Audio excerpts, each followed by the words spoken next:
October 2019. I'm in Georgia attending the AISP's biannual executive retreat, an event made for sales leaders to come together and discuss new ideas to help sales teams. LeadIQ is sponsoring. Day one had kicked off and I had just finished making my first cup of coffee. Then I got a phone call. Like many of you, I didn't answer. Even though the number was from my hometown, I hit the silence button, then went into a session. 3 minutes later, it calls again. I frantically hit the silence button. I continue the session, and about 5 minutes later, it calls again. This time, I step out of the room and I answer. It took 3 tries, but it was the Newmarket Police Department. My wife had been in an accident, and our dog Scarlet had died. They were contacting me to let me know. This is the problem.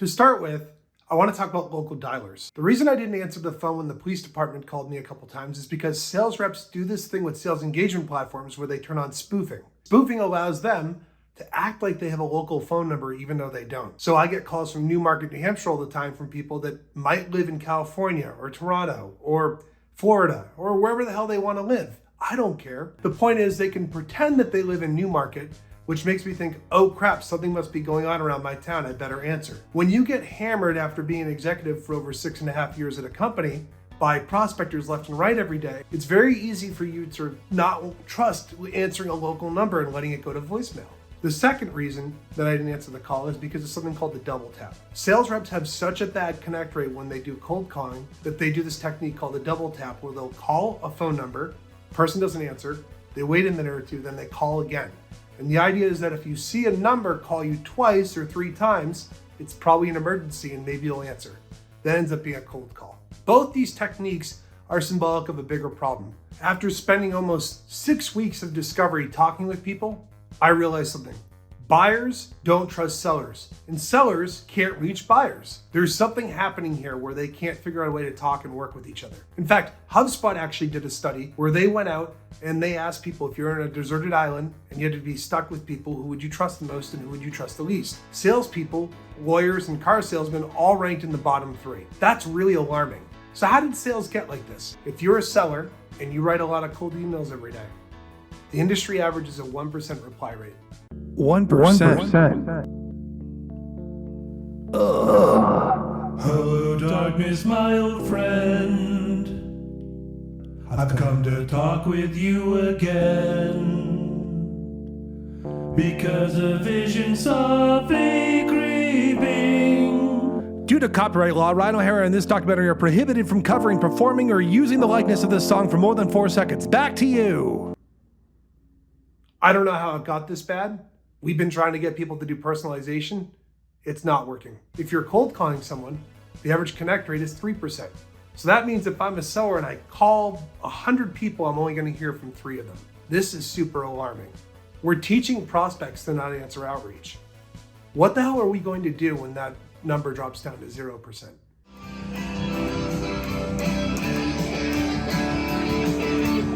Let's get into a more specific example. This is Matt. Matt is a DevOps team lead at a company that IPO'd last year. They have about 5,000 employees. When Matt's not at work, he shreds the shit out of his guitar. Matt gets cold called 4 or 5 times a day. And in the month of June, he got emailed over 120 times. Oh yeah, Matt's super shy and hates getting prospected. We'll just let him shred a little longer. He needs to get this out of his system.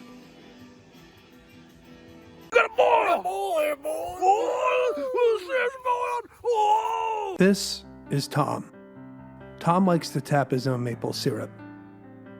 He's also a VP of sales. Yup, this guy. Tom's team is one of the many sellers reaching out to Matt right now. At Tom's company, 60% of their revenue will come from outbound prospecting. They'll pay an average of $5,000 to get a meeting with companies like Matt's. Even though Tom is a VP, he's still personally prospecting Matt because they're both based in New Hampshire. This is what the month of June looked like for Tom and Matt. Tom started by adding Matt into a 13-step sequence. He opens with a cold call. Matt sends it right to voicemail. Tom writes a cold email immediately after. Matt deletes the email. Tom adds Matt on LinkedIn. Matt declines it. Tom writes another follow-up email. Matt deletes it without even opening it. Over the course of the next 3 weeks, Matt dodges every action taken by Tom. On the last step of the sequence, Tom does one more cold call. Matt recognizes the number and finally decides to answer. After 30 days of being prospected, how do you think Matt feels talking to Tom?